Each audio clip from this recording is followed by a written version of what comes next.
আজকে দেখব মুন্ডমালা পৌরসভার ছোট্ট একটি গ্রাম সাদিপুর। সবুজ শ্যামলে ভরা এই গ্রাম। সেই গ্রামটিতে প্রবেশ করার পূর্বে মুন্ডমালা বাজারে আমরা প্রবেশ করলাম।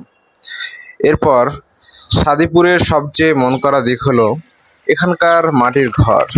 শত বছরের পুরনো এই ঘরগুলো শুধু থাকার জায়গা নয়, এগুলো বংশের গল্প, সমৃদ্ধির ভান্ডার। কাঠের খুঁটি, মাটির দেয়াল আর খড়ের ছাউনি গরমে ঠান্ডা, শীতে উষ্ণ, প্রকৃতির সঙ্গে এক আশ্চর্য সামঞ্জস্য রাখে।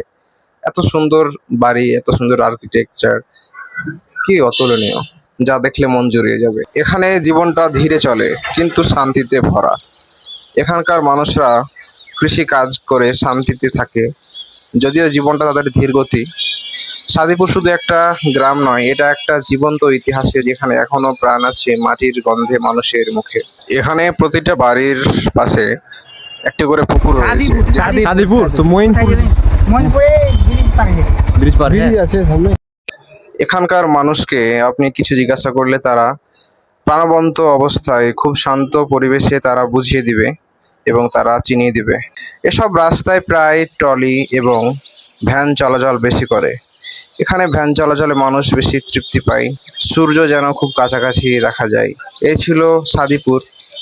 মনে যখন বিষণ্ণতার ছাপ দেখা যাবে, মন খারাপ থাকবে, এই সাদিপুর এসে ঘুরে যাবেন।